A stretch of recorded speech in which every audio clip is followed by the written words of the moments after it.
Napashat type Part 1 of the story.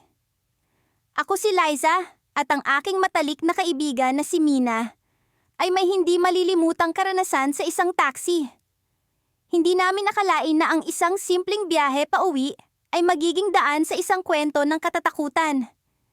Kinabukasan ng isang mahabang araw ng trabaho, pareho kaming pagod ni Mina. Nagdesisyon kaming sumakay ng taxi pauwi at nang makalayo sa ingay ng lungsod. Pagkatapos ng ilang minutong paghintay, isang taxi ang huminto sa harapan namin. Sa unang tingin, wala namang kakaiba sa driver. Isang karaniwang matandang lalaki na nakasuot ng sombrero at may malumanay na ngiti. Agad kaming pumasok sa sasakyan. Nagsimula ang biyahe na puno ng kwentuhan at tawanan. Ang mga ilaw sa kalsada ay nagiging parang mga alitap-tap sa labas ng bintana, habang kami ay nakikinig sa musika mula sa radyo. Pero sa kalagitnaan ng biyahe, may kakaibang nararamdaman ako. Para bang may malamig na hangin na dumadaan sa loob ng taxi. Tinanong ko si Mina kung nararamdaman niya rin ito. At siya ay tumango. Ang kanyang mga mata ay nag-aalab ng pag-aalala. Hindi namin pinansin ang nararamdaman namin. Iniisip na marahil ito ay pagod lamang. Hanggang sa biglang nagbago ang aming kinalalagyan. Ang mga ilaw sa labas ay tila nagdilim at ang aming paligid ay naging mas tahimik kaysa sa dati. Ang lamig ay lalong lumalakas, na para bang may presensya ng ibang tao sa loob ng taxi. Tila may anino na hindi namin maipaliwanag ang anyo, ngunit alam naming nandito ito. Sinubukan kong kausapin ng driver, ngunit tila walang sagot na lumalabas sa kanya. Ang kanyang mga mata ay nakatuon sa kalsada, parang hindi niya kami naririnig. Ang kaba sa dibdib ko ay unti-unting lumalakas. At kitang-kita ko ang takot sa mukha ni Mina. Sa isang iglap, biglang huminto ang taxi. Ang paligid ay madilim, walang ibang sasakyan o tao na makikita. Ang lugar ay tila walang buhay. Ang katahimikan ay nakakabingi. Biglang nagbukas ang pinto ng taxi, ngunit walang tao ang lumabas o pumasok. Ang anino ay unti-unting lumapit sa amin, at sa bawat paghinga, nararamdaman ko ang bigat nito. Parang may nakatingin sa amin, at hindi ito isang tao. Nang biglang magsalita ang driver, ang kanyang boses ay malamig at walang emosyon. "May kasama kayo," ang sabi niya, habang nakatingin sa salamin. Ang kanyang mga mata ay tila walang buhay, na para bang hindi na siya ang dating driver na nakilala namin. Napaatras si Mina, at ako ay natulala sa sinabi niya. "Ano ang ibig sabihin ng driver? Sino ang kasama namin sa taxi na ito?" Sa likod ng kanyang mga mata, may isang bagay na nagkukubli. Isang bagay na hindi namin maipaliwanag. Ang anino ay lumalapit, at ang aming takot ay hindi na maitatago. Sa gitna ng katahimikan, narinig namin ang paghinga ng anino, malalim at mabigat. At sa isang iglap, ang ilaw sa loob ng taxi ay namatay. Iniwan kaming nasa kadiliman. Ang kwento namin ay nagsisimula pa lamang, at ang anino na ito ay hindi aalis. Nang makalabas kami ng bar, dama ko pa rin ang malamig na hangin ng gabi na sumasalubong sa aming mga mukha. Niyaya ko ang kaibigan kong si Lila na sumakay na sa taxi para makauwi na. Medyo lasing na kami pareho, pero sapat ang aming wisyo para makaramdam ng kaba habang tinatahak ang madilim na kalsada. "May taxi na!" sabi ni Lila habang itinuturo ang papalapit na sasakyan. Agad kaming pumara at pumasok sa loob. Sinara ko ang pinto at sinabi ang address namin sa driver. Habang umaandar ang taxi, tahimik si Lila na tila may iniisip. Ako naman ay nakatingin sa labas. Pinagmamasdan ng mga ilaw ng Maynila na tila mga mata ng multo sa dilim. Naramdaman kong may presensya sa likod ng taxi. Paglingon ko, nakita kong wala namang tao roon.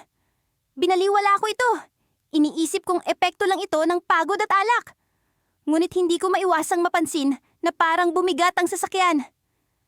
Laila, nararamdaman mo ba yon? Tanong ko. Inaasahang tatawa siya at sasabihing nagpapaniwala ako sa kung ano-anong kwento. Ngunit imbes na sagutin, nanatili siyang tahimik, nakatingin sa harapan ng taxi, no? Lila, ayos ka lang ba? Sinubukan kong kunin ang kanyang atensyon, ngunit hindi siya kumibo. Nagsimula akong kabahan.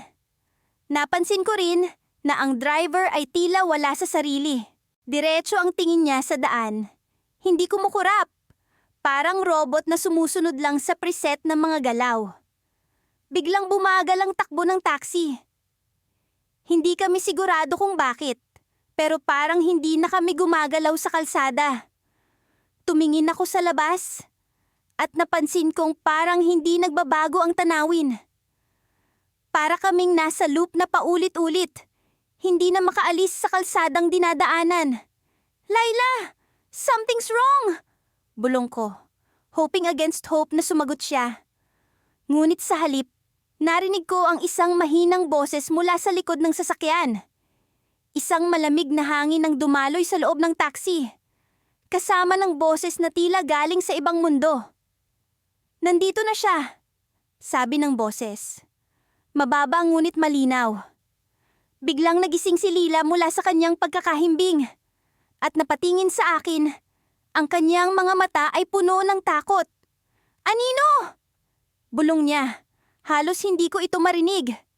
May anino sa likod natin. Napatigil ang mga hininga ko sa narinig.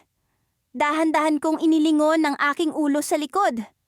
At doon ko nakita ang isang hindi maipaliwanag na porma. Isang anino na may hugis ng tao. Ngunit walang mukha. Walang detalye. Parang usok na nagkakaroon ng sarili niyang buhay. Driver, may tao sa likod! Sigaw ko, pilit na nagpapapansin. Ngunit hindi siya kumibo, hindi man lang nag-react. Nakatingin pa rin siya sa kalsada na tila wala kaming kasama sa sasakyan. Biglang huminto ang taxi sa isang madilim na eskinita. Ang mga ilaw sa labas ng taxi ay parang biglang nawala, nilamon ng kadiliman. Lila at ako ay parehong hindi makagalaw sa aming kinauupuan, natatakot sa susunod na mangyayari. Tayo ay kanyang mga bisita, sabi ng boses, tila nagmumula sa anino. At hindi kayo makakaalis hanggat hindi pa tapos ang kanyang kwento. Sa isang iglap, bumukas ang pintuan sa likod ng taxi at ang anino ay parang umagos palabas. Ang driver, na kanina'y mistulang walang reaksyon, biglang nagsalita. Kailangan nyo nang bumaba. Ngunit hindi namin magawang bumaba. Parang may puwersang pumipigil sa amin, pinapanatili kami sa loob ng taxi. Bumilis ang tibok ng puso ko at naramdaman kong nanginig ang mga kamay ko sa takot. Lila, kailangan nating umalis dito. Sabi ko, pilit na inaabot ang pintuan. Ngunit parang nawala na ang lakas ko at hindi ko magawang buksan ito. Sa gitna ng aming pag-aalala, biglang bumukas ang pintuan sa harapan at pumasok ang malamig na hangin na kanina pa nagbabanta. Kasabay nito, naglaho ang anino at ang mga ilaw sa labas ay muling bumalik. Anino? Bulong ni Lila, ang kanyang boses ay puno ng pag-aalala. Sinusundan tayo. Alam kong hindi pa tapos ang gabi. May nararamdaman akong presensya na parang hindi kami papayagang makaalis. Parang may nagmamasid sa amin, nag-aabang ng susunod na hakbang. Habang bumabalik kami sa normal na takbo ng taxi, isang bagay ang hindi ko makalimutan.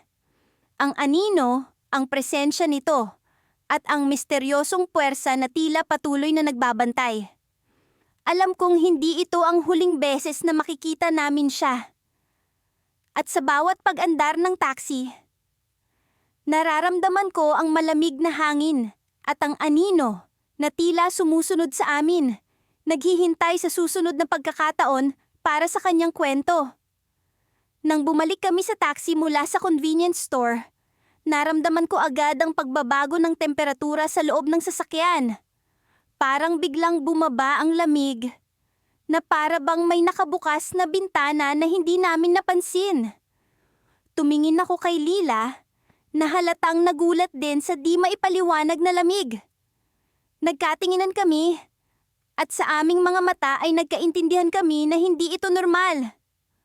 "Manong, parang malamig yata dito sa loob," sabi ni Lila, habang pilit iniiwasan ang pagkatakot sa kanyang boses. Tumango ang driver sa rearview mirror, ngunit hindi siya nagsalita. Nakasombrero siya, at ang kanyang mga matay tila may tinatago sa likod ng makakapal na anino ng kanyang sombrero. Habang kami umaandar, napansin kong tila mas matagal ang biyahe, pabalik kaysa noong una kaming sumakay. Dati-rati, mabilis lang ang trapiko sa rutang ito. Pero ngayon, parang hindi na kami makaalis-alis sa kalyeng ito na mistulang gumagapang ang oras. Ang mga ilaw sa kalsada'y nagiging alon-alon sa aking paningin, na para bang sinasadyang guluhin ang isip ko.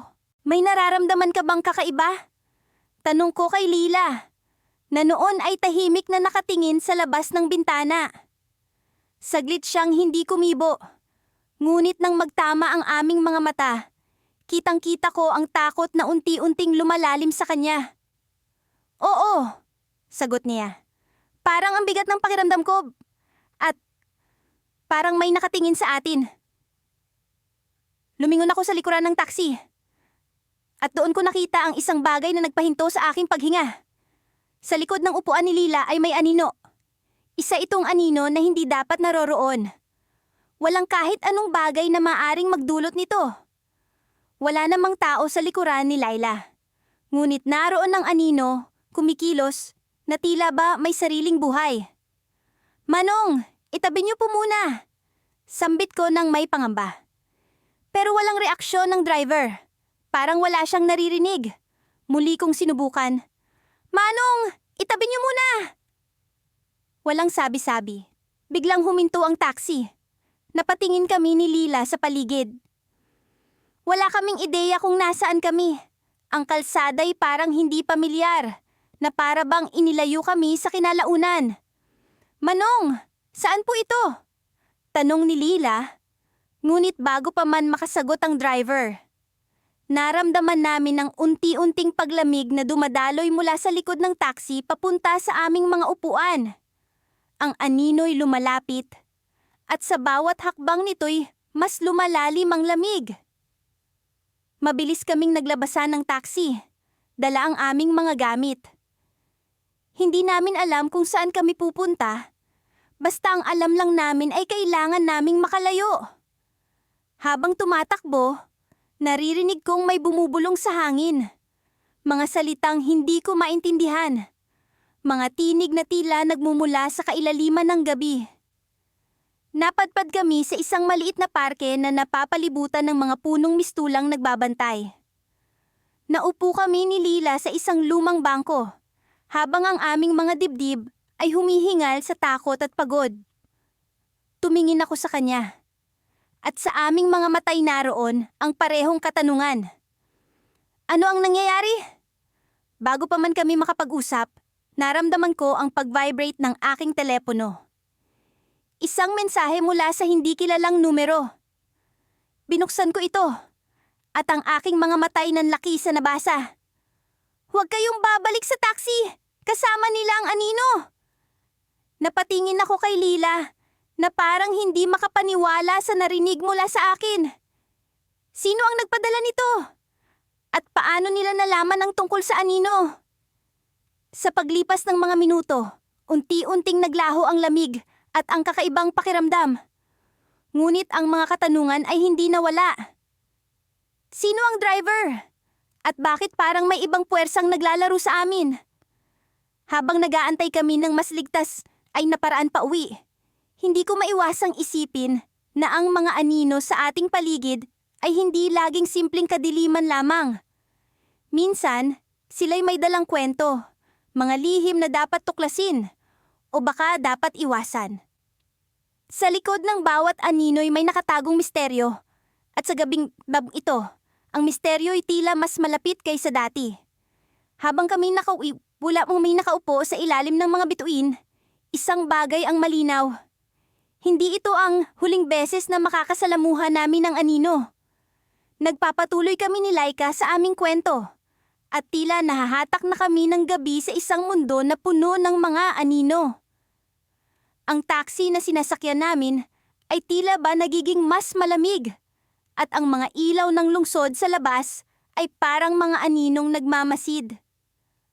Laika, nararamdaman mo ba ito? Tanong ko habang pinipilit kong hindi ipahalata ang kaba sa aking boses. Ang mga mata ko ay nagmamasid sa paligid. Sinusubukang hanapin ang pinagmumulan ng hindi maipaliwanag na pakiramdam ng panganib. Tumango siya, halatang kinakabahan din. Oo, parang may ibang presensya dito. Ang driver ay patuloy sa pagmamaneho.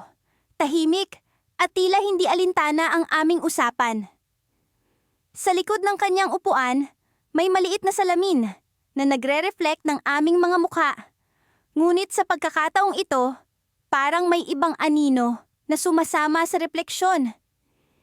Isang aninong hindi namin maipaliwanag kung saan nanggagaling. Sigurado ka bang hindi mo nakikita yon? Tanong ko sa kanya, sabay turo sa salamin. Napatingin siya at sa sandaling iyon, ang aming mga mata ay nagtagpo sa refleksyon. Ang anino ay naroon. Hindi gumagalaw. Ngunit ramdam na ramdam ang presensya nito.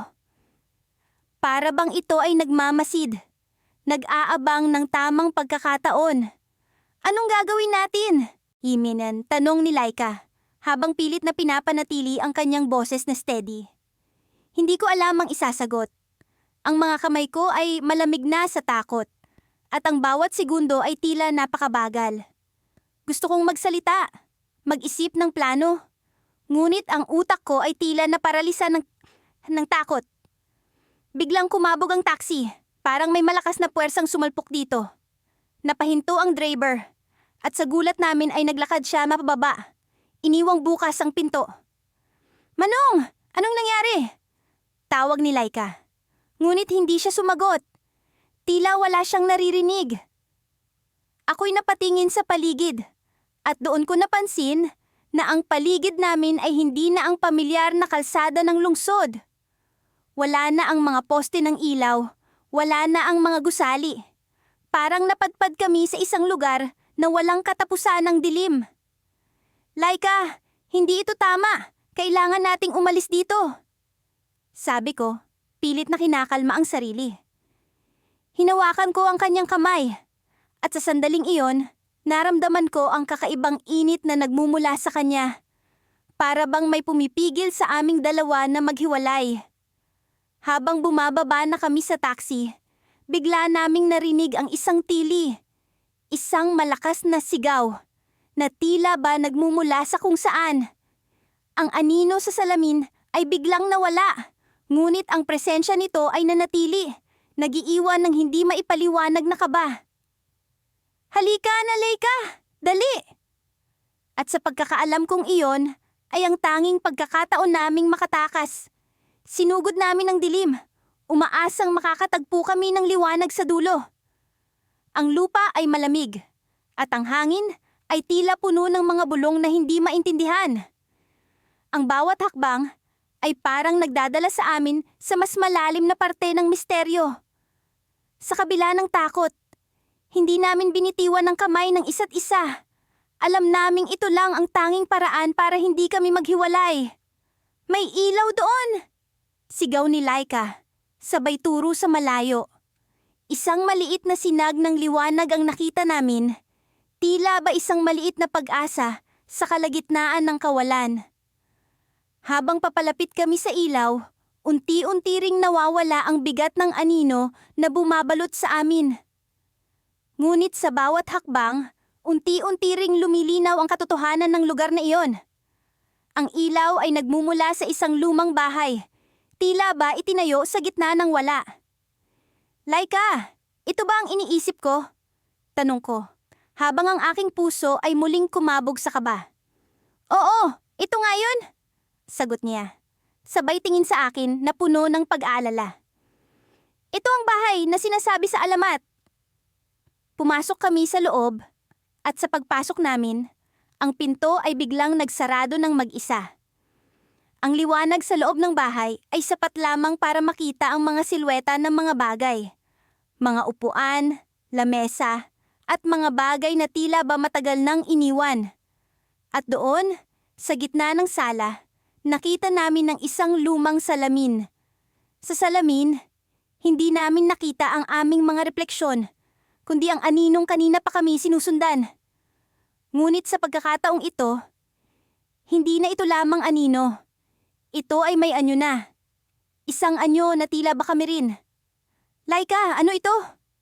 Tanong ko, habang unti-unting lumalapit ang anyo mula sa salamin. Ngunit bago pa man siya makasagot, biglang nagdilim ang paligid. Ang huling bagay na narinig ko ay ang kanyang sigaw at ang isang malamig na boses na bumubulong ng, "Kayo ang susunod!" Siya. Sa pagbabalik ng liwanag, naroon pa rin kami sa loob ng bahay, ngunit ang anino ay wala na. Napaisip ako at sa kabila ng lahat, isang tanong ang bumabagabag sa akin. Paano kung hindi na kami muling makalabas? Sa pag-aakalang ligtas na kami mula sa mga kababalaghan ng magdamag, kami ni Mara ay muling sumakay sa taxi na tila nag-aanyaya sa amin sa isang karaniwang biyahe pauwi. Halos mag-aalas 12 na ng hating gabi at ang lamig ng hangin ay dumadampi sa aming mga mukha habang binabagtas namin ang mahamog na kalsada ng Maynila. Ang mga ilaw sa kalye ay nagbibigay ng mahina, dilaw na liwanag na mistulang bumubulong ng mga lihim na hindi namin mawari. Ano naman kaya ang gagawin natin bukas? Tanong ni Mara habang nagmamasid sa labas ng bintana. Tila pilit na nililibang ang sarili mula sa nararamdamang kaba. Parang hindi ko pa rin maiwaksi ang takot sa nangyari kanina. Umiling ako, pilit na tinatanggal sa isipan ng imahe ng anino na sumama sa amin sa taxi. Siguro naman, tapos na yon, baka pagod lang tayo o baka namalik mata lang talaga. Ngunit sa kabila ng aming pag-uusap, may kung anong hindi mapakali sa loob ng taxi. Ang driver, na mula kanina'y tahimik na nagmamaneho, ay biglang nagsalita. Ayos lang ba kayo mga miss? Tanong niya, na ang kanyang boses ay may halong pag-aalala. Opo, Manong, medyo pagod lang, galing sa trabaho. Sagot ni Mara nang may pilit ng ngiti. Ngunit hindi ko mapigilan ang sarili kong mapansin na sa likod ng mga mata ng driver, may kung anong kalungkutan o marahil pangamba.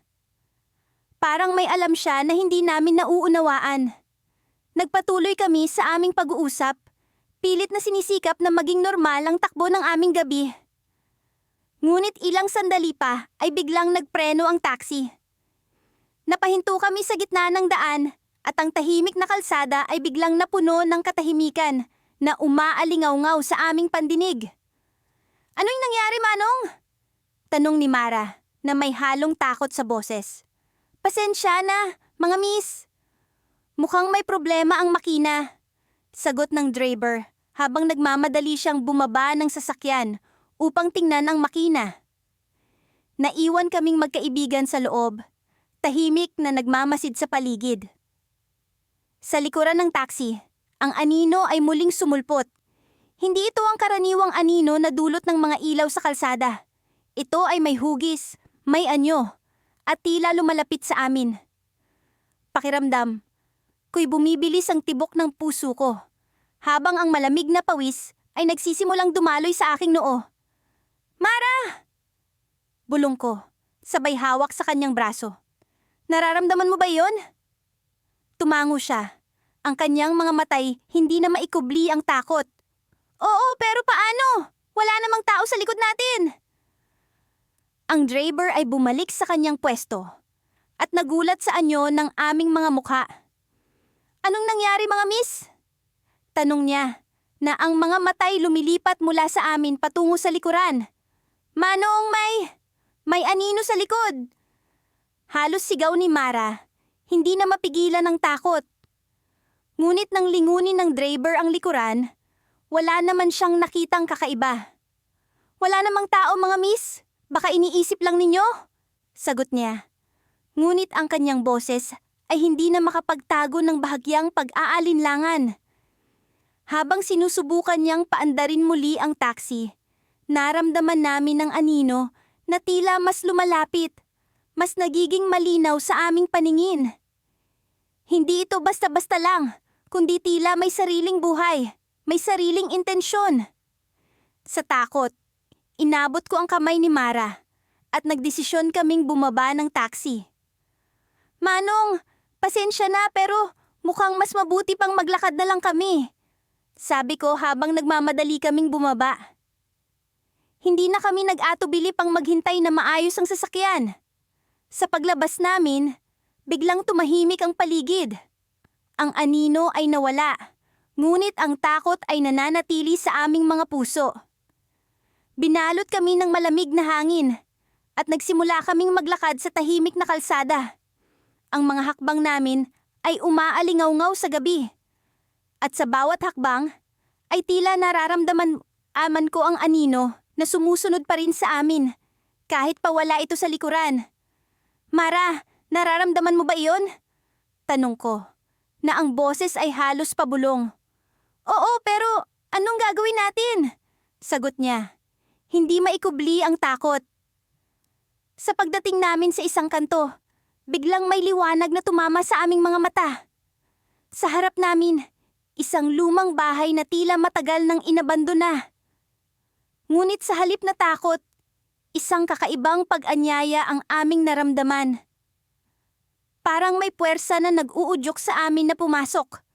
"Mara, tingnan mo yon," sabi ko, sabay turo sa pasukan ng bahay na tila umaakit sa amin. Nagkatinginan kami, puno ng pag-aalinlangan. Ngunit sa aming mga puso ay may kuryosidad na hindi mapigilan. Nagdesisyon kaming pumasok, at ang takot sa anino ay napalitan ng kakaibang pagnanasa na malaman ng misteryo sa loob ng lumang bahay. Ngunit sa pagpasok namin, biglang nagsara ang pintuan sa likod namin. Ang anino ay muling lumitaw. Ngunit sa halip na takot, ito ay nagbigay ng isang pahiwatig ng kasagutan. Sa loob ng bahay, ang mga kwento ng gabi ay nagsimulang magbukas, at kami ni Mara ay hindi na makabalik pa. Sa likod ng bawat anino ay may lihim na naghihintay na matuklasan. At sa gabing iyon, kami ay naging bahagi ng kwento na hindi namin inasahang magiging bahagi kami. Hindi ko alam kung paano kami nakarating sa puntong ito. Lahat ng nangyari sa gabing ito ay tila isang bangungot na hindi namin magising.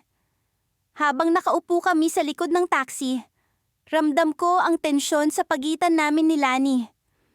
Paano nga ba kami napunta sa sitwasyong ito? Sa lahat ng kwento ng mga kababalaghan na naririnig namin, hindi ko akalain na isa kami sa mga magiging bida. "May nararamdaman ka bang kakaiba?" tanong ni Lani. Mahina ang boses, ngunit puno ng pagkabahala. Napatingin ako sa kanya, sinusubukang basahin ang kanyang muka.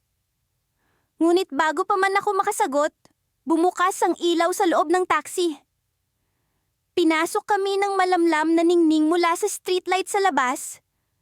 Ngunit ang anino sa loob ay tila nagiging mas makapal at mas madilim. "Oo, parang may ibang kasama tayong sumakay," bulong ko. Hindi ko na kayang itago ang kaba sa dibdib ko. Ang balahibo ko ay nagsimulang magsilabasan, habang ang malamig na hangin ay tila bumalot sa amin. Parang may presensya na nagmamasid, nag-aabang kung kailan kami magiging mahina. Ang pakiramdam na may mga mata na nagmamasid sa amin ay hindi na bago. Ngunit sa pagkakataong ito, iba. Mas matindi, mas nakakatakot. Habang tumatakbo ang taxi sa madilim na kalsada, ang mga ilaw mula sa mga poste ay naglalaro ng liwanag at anino sa loob. Sa bawat pagdaan namin, tila may gumagalaw na anino sa gilid ng aming paningin. Nagsimula akong magduda sa sariling katinuan. Baka ito'y gawa lamang ng pagod at pag-aalala. Ngunit paano kung hindi? Alam mo ba ang kwento tungkol sa mga anino sa taxi? Tanong ni Lani. Pilit na bumubuo ng pag-uusap upang maibsan ang takot na bumabalot sa amin. Umiling ako. Hindi ko naisip na makikinig ako sa ganitong kwento sa mismong sitwasyong ito. Hindi. Ano bang kwento? May mga nagsasabi na kapag sumakay ka sa taxi ng mag-isa, minsan may ibang sumasabay sa'yo. Isang anino. Hindi mo ito makikita sa una, pero mararamdaman mo ito. At kapag naramdaman mo na ito, huli na ang lahat. Nagsimula akong mag-isip. Baka ito na nga ang sinasabi ni Lani. Baka ito na ang aninong iyon. Anong nangyayari kapag huli na ang lahat? Tanong ko, pilit na pinapanatili ang kalmadong tono. Ang sabi nila, ang anino ay nagtatago sa likod ng mga upuan. Naghihintay ito ng tamang pagkakataon. Kapag bumaba ka na, itutuloy nito ang paglalakbay. At sa bawat paglipat nito sa ibang sasakyan, mas lumalakas ito, mas nagiging totoo. Nakaramdam ako ng kilabot sa kanyang kwento, ngunit sinubukan kong huwag magpakita ng takot. Hindi ko alam kung paano ako dapat mag-react. Ang mga ganitong kwento ay karaniwang nagiging urban legend lamang, ngunit sa pagkakataong ito, paano kung totoo? Biglang huminto ang taxi. Napatingin kami sa labas at napansin namin na nasa gitna kami ng isang madilim at tahimik na kalsada. Walang ibang sasakyan, walang ibang tao. Nasaan tayo? Tanong ni Lani. Ang kanyang boses ay puno ng pagkabalisa. Hindi agad sumagot ang driver. Sa halip, dahan-dahan siyang lumingon sa amin. Ang kanyang mga mata ay tila puno ng misteryo. Dito na kayo dapat bumaba, sabi niya. Malamig ang kanyang tono. Nagkatinginan kami ni Lani, parehong naguguluhan. Pero hindi pa ito ang dapat naming destinasyon. Sabi ko, sinusubukang ipakita na hindi kami natatakot. Ngunit bago pa man siya makasagot, may gumalaw sa likod namin. Isang malamlam na paggalaw na hindi namin agad napansin. Ang anino. Mas lumalapit ito. Tila nagmamasid sa bawat galaw namin. Hindi ko alam kung ano ang mas nakakatakot. Ang presensya sa likod namin o ang pag-uugali ng driver. Ngunit sa puntong ito, alam kong hindi kami pwedeng magpatuloy sa pagsakay. Kailangan namin bumaba. Kailangan naming tumakbo. Tiningnan ko si Lani at sabay kaming nagdesisyon. Binuksan namin ang pinto ng taxi, sabay na bumaba. Ramdam ko ang malamig na hangin sa labas. Ngunit mas malamig ang pakiramdam na naiwan sa loob ng taxi. Habang tumatakbo kami palayo, hindi ko na inisip ang mga posibilidad. Ang mahalaga, ligtas kami. Ngunit sa likod ng isip ko, alam kong hindi ito ang katapusan. Ang anino ay nandoon pa rin, nagmamasid, nag-aabang. At habang kami ay tumatakbo, narinig ko ang pag-andar muli ng taxi. Lumilipad ito palayo sa amin. Ngunit sa likod ng salamin, nakita ko ang anino. Nakangiti. Tila may plano para sa susunod na biktima. Sa pagkakataong iyon, hindi na ako sigurado kung kailan pa kami magiging ligtas. Ngunit isang bagay ang malinaw. Ang anino ay hindi na basta kwento lamang. Ito ay totoo at ito'y hindi titigil hanggat hindi nito natutupad ang misyon. Mula sa likod ng mga puno, sa tahimik na kalsada, alam kong kami minamasdan pa rin. At sa isip ko, isang tanong ang naglalaro. Paano namin malalampasan ang gabing ito? Hindi ko maipaliwanag ang kaba ko habang patuloy na umaandar ang taxi sa madilim at tahimik na kalsada. Kasama ko si Lila, ang matalik kong kaibigan, na tahimik lamang sa kanyang pagkakaupo. Pareho naming alam na may mali. May kakaiba sa sasakyan naming ito.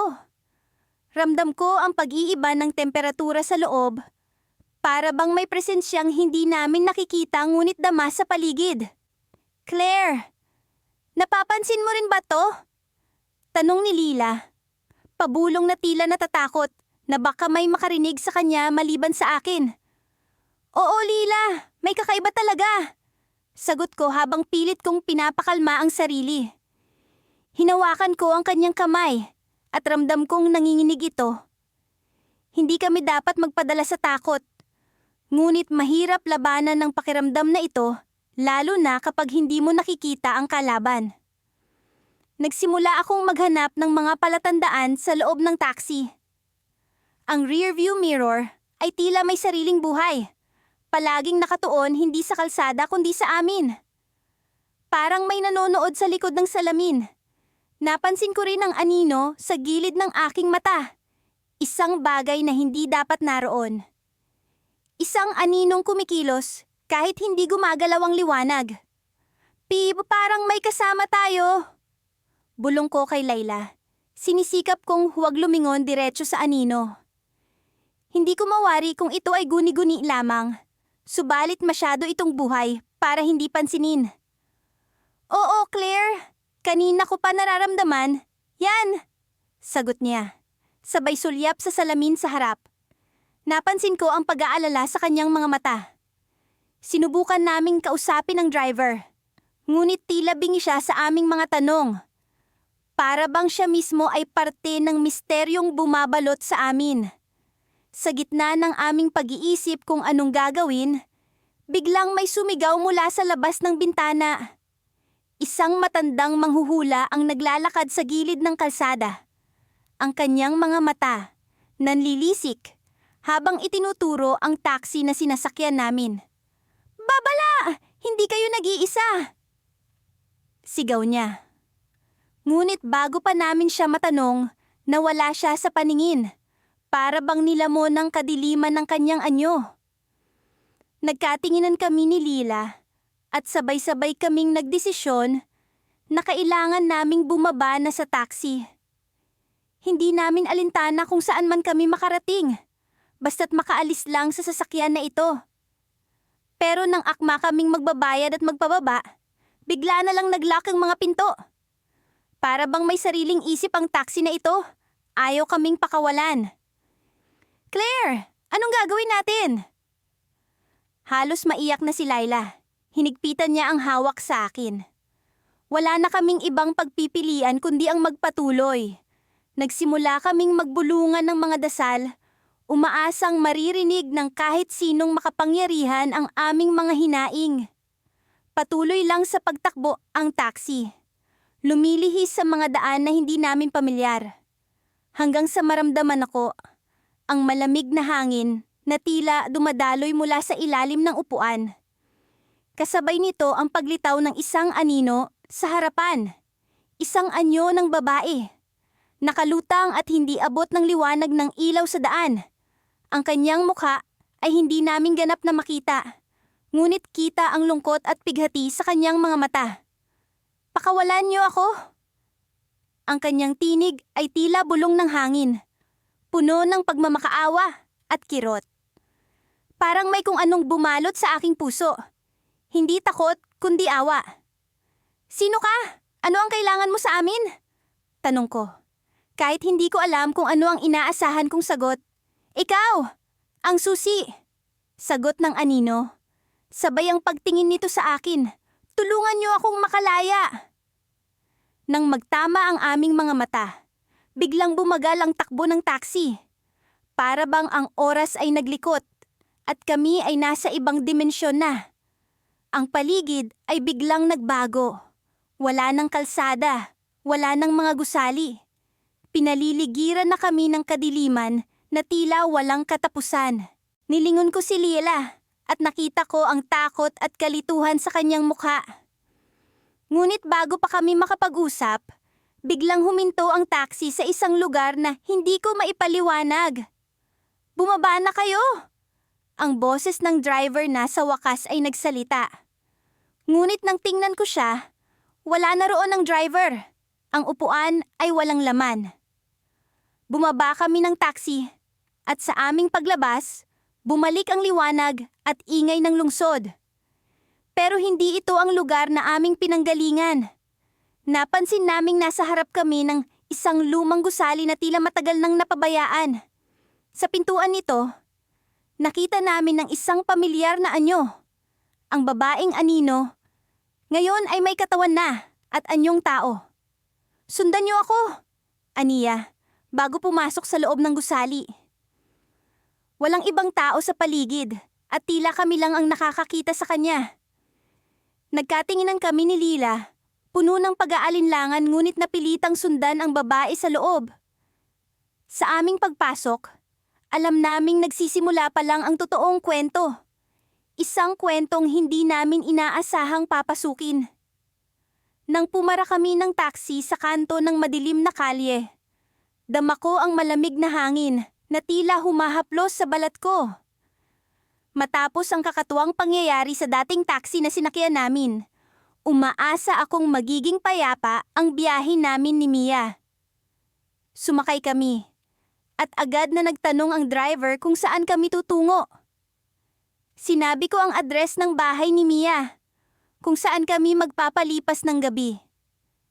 Habang naglalakbay kami sa kalsada, kapansin-pansin ang katahimikan sa loob ng sasakyan.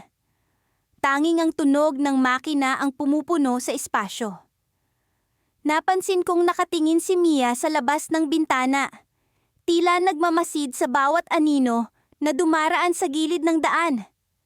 Sa kabila ng kanyang payapang ekspresyon, alam kong may bumabagabag sa kanya. Pareho kami. Naalala ko ang anino na nakita namin kanina. Ang malamig na presensya na nagparamdam sa amin ng hindi maipaliwanag na takot. Sa isang iglap, bumalik sa akin ang mga detalye. Ang kakaibang ngiti ng driver. Ang pakiramdam ng pagkakaroon ng hindi inaasahang kasama sa likod ng taxi.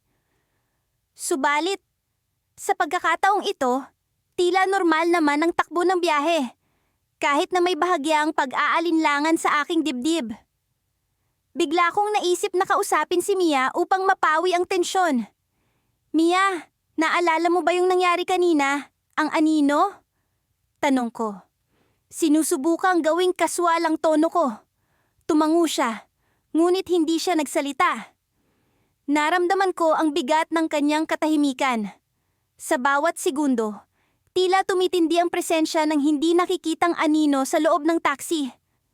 Sa kabila ng liwanag mula sa mga poste ng ilaw sa labas, may bahagi ng loob ng taxi na parang nananatiling nakalubog sa kadiliman. Habang nag-uusap kami, may napansin akong kakaiba sa rearview mirror. Ang refleksyon ng aming mga muka ay tila nag-iiba. Hindi ko mawari kung ito'y dulot ng ilaw o ng imahinasyon ko lamang. Sa bawat pagliko ng taxi, parang may gumagalaw sa gilid ng mata ko.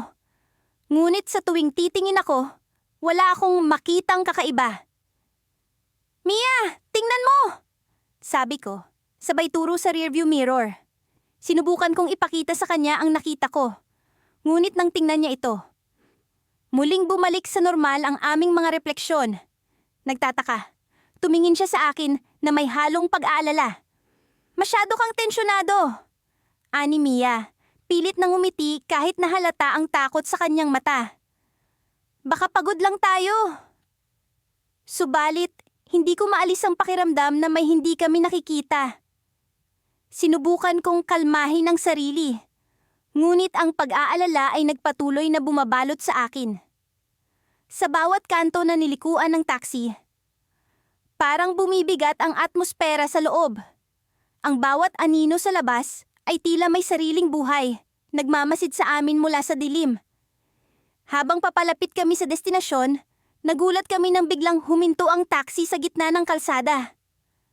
Tumingin kami sa driver, na sa unang pagkakataon ay nagsalita mula nang kami sumakay.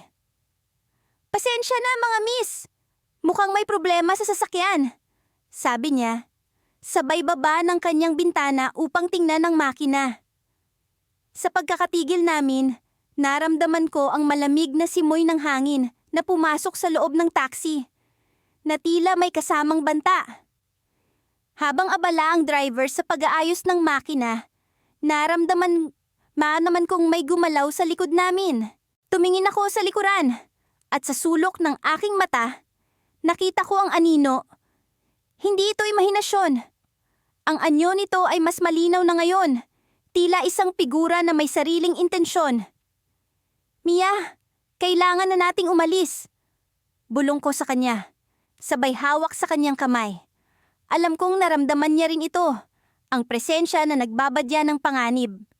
Nagdesisyon kami na bumaba, iniwan ng taxi at ang driver na abala pa rin sa kanyang ginagawa. Habang papalayo kami, narinig namin ang isang tunog. Isang tunog na hindi galing sa makina, kundi mula sa loob ng taxi. Isang mabigat na buntong hininga na tila nagmumula sa anino. Mia, ano yon? Tanong ko, ngunit bago pa siya makasagot, biglang bumukas ang pintuan ng taxi.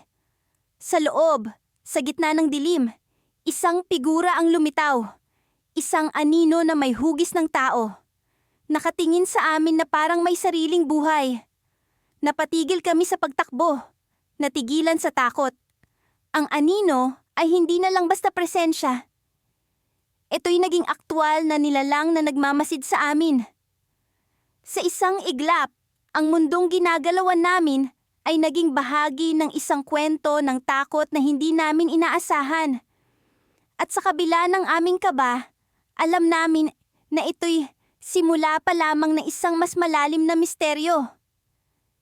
Isang paglalakbay na magdadala sa amin sa lugar na hindi namin inaakala. Ang dilim ng gabi ay para bang kumakapal habang nagpatuloy kami sa paglalakbay sa loob ng taxi. Ako si Mia at kasama ko ang matalik kong kaibigan na si Lila. Kanina pa kami tahimik, nagmamasid sa labas, habang ang ilaw ng mga poste ay tila nagiging mga mata na nagmamatyag sa amin. Ang mga anino sa loob ng sasakyan ay parang may sariling buhay, gumagalaw sa kabila ng kawalan ng liwanag na bumabalot sa bawat kanto. Hindi ko maiwasang maalala ang sinabi ng matandang manghuhula na nakasalubong namin sa kalsada kanina, na may kasamang anino ang taxi na sinasakyan namin. Nagkibit balikat lang kami noon, ngunit ngayon ay parang isang malamig na kamay ang nakahawak sa aking puso. Unti-unting pinipiga ito sa bawat paggalaw ng sasakyan. Si Lila, na karaniwang masayahin, ay tahimik din. Nakatingin siya sa labas. Ang mga mata ay puno ng pag-aalala. Mia, bulong niya. Parang may kakaiba talaga sa taxi na ito. Oo, parang may di kaaya-ayang presensya.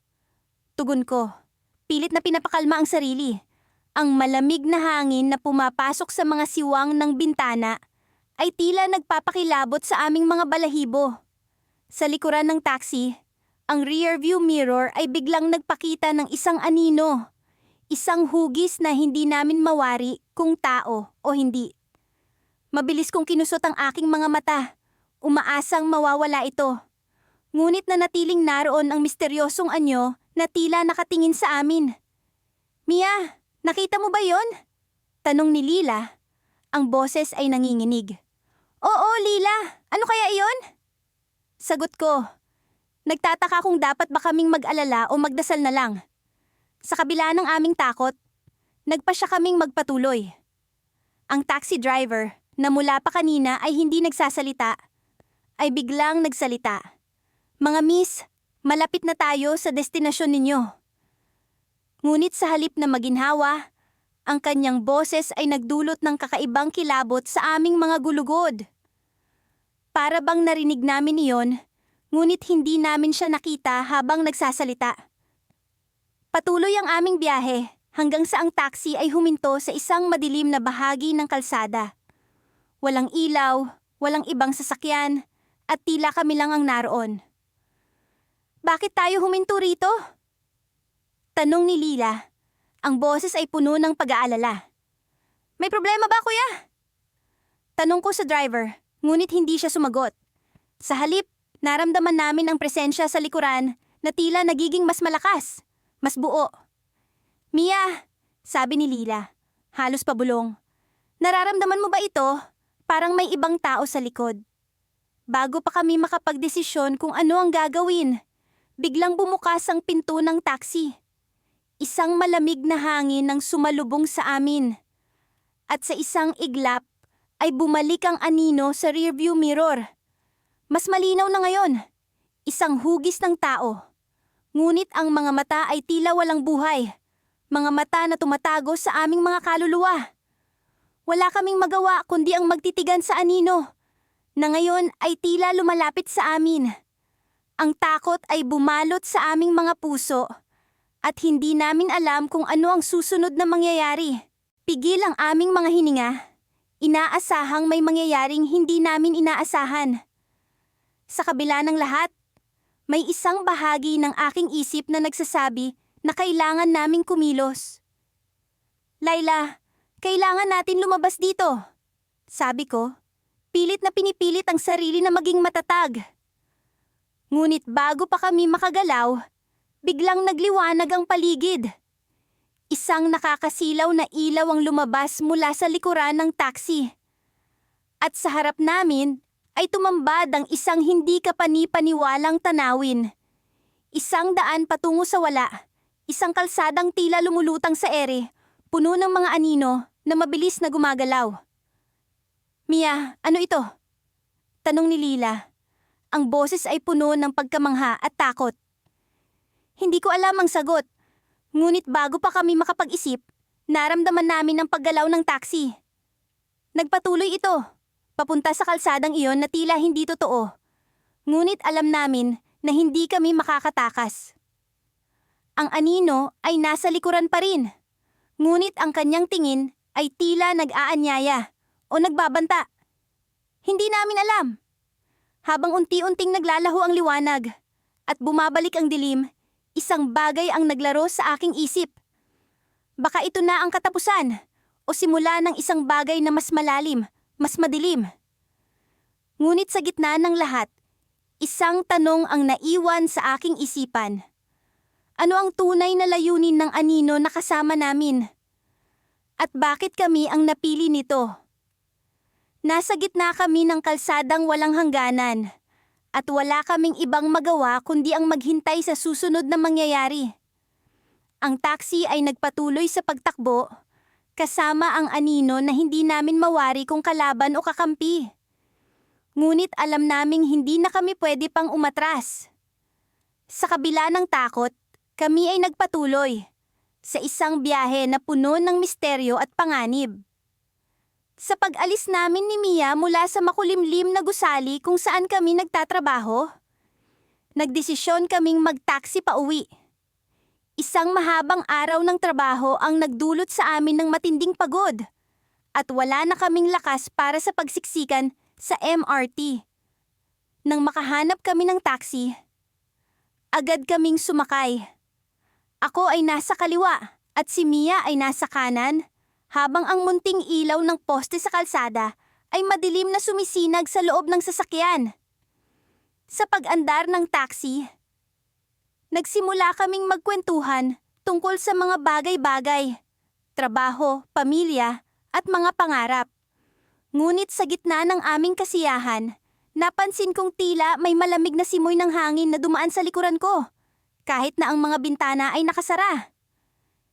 Mia, naramdaman mo ba yon? Tanong ko.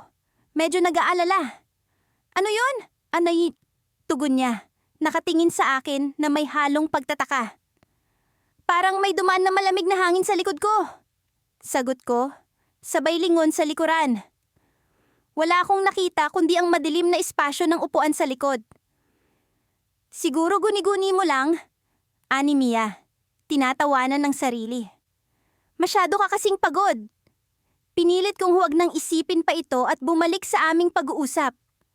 Pero hindi ko maiwasang mapansin ang rearview mirror ng taxi. Sa bawat paglingon ko, tila may aninong nakatayo sa likuran.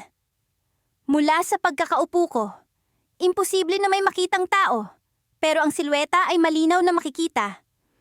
Mia, tingnan mo yung salamin! Bulong ko, sabay turo sa rearview mirror. Napatingin siya at saglit na natigilan. Baka yung ilaw lang yan sa labas, sabi niya. Pero halata sa boses niya na hindi siya sigurado. Sa bawat liko ng taxi, parang mas lumalapit ang anino, na para bang unti-unting sumasakop sa aming dalawa. Lalo pa itong naging mas malinaw at tila ba'y may mukha na nakatingin sa amin. Mia, Hindi ko na to kinakaya. Sabi ko, habang pilit na iniwasan ang salamin. Parang may mali. Biglang bumagal ang taxi at huminto sa isang madilim na bahagi ng kalsada. Bakit tayo huminto? Tanong ni Mia sa driver. Pero hindi ito sumagot. Sinubukan kong buksan ang pinto. Ngunit tila ba'y na-lock ito mula sa labas. Pakiramdam ko'y nakulong kami sa loob ng taxi na Kuya, bakit po tayo huminto? Tanong ko. May kaba sa boses ko. Sa wakas, nagsalita ang driver. Ngunit may halong panginginig ang tinig nito. May problema sa makina. Aniya, sabay lingon sa amin. Pero, nakikita niyo rin ba siya? Hindi ko alam kung ano ang sasabihin. Ano pong ibig niyong sabihin? Tanong ko. Kahit nasa loob-loob ko, ay alam ko na kung ano ang tinutukoy niya. Ang anino. Sagot niya. Sabay turo sa rearview mirror. Matagal na niya akong sinusundan. Nagkatinginan kami ni Mia. At sa oras na iyon, alam naming hindi na ito biro. Pareho naming naramdaman ang bigat ng presensya na tila ba'y lumalapit. Ang anino ay nagiging mas buo, mas malinaw, at parang may kumikilos na mga labi na hindi namin marinig. Kuya, kailangan nating umalis dito, sabi ni Mia. May halong takot na sa boses. Ngunit bago pa man makagalaw ang driver, biglang nagliwanag ang paligid. May isang sasakyan na huminto sa tabi namin. At isang lalaki ang lumabas mula rito. Nagmamadali at tila ba'y nag-aalala. Buksan niyo ang pinto! Sigaw niya, habang sinisikap itong hilahin mula sa labas. Delikado rito! Sa pag-aakalang makakatulong siya, sinubukan naming buksan ang pinto mula sa loob. Sa wakas, bumigay ang lock at nabuksan ito. Agad kaming lumabas ni Mia, sumabay sa lalaki na nagligtas sa amin. Anong nangyayari? Tanong ko. Halos hindi pa rin makapaniwala sa mga nangyari. Wala nang oras para ipaliwanag. Sagot niya, habang hinila kami palayo sa taxi. Pero may kailangan kayong malaman. Hindi natapos ng lalaki ang sasabihin dahil biglang nagdilim ang paligid. Ang ilaw mula sa poste ay pumikit at kami ay naiwan sa kadiliman. Sa likod namin, ang taxi ay unti-unting nilamon ng anino hanggang sa ito ay tuluyang nawala. Sa gitna ng dilim, walang imik kaming naglakad palayo. Dala ang takot at pag-aalala sa sumunod na mangyayari. At sa aking isip, isang tanong ang hindi maalis. Ano ang gusto ng anino? At bakit kami ang napili nito?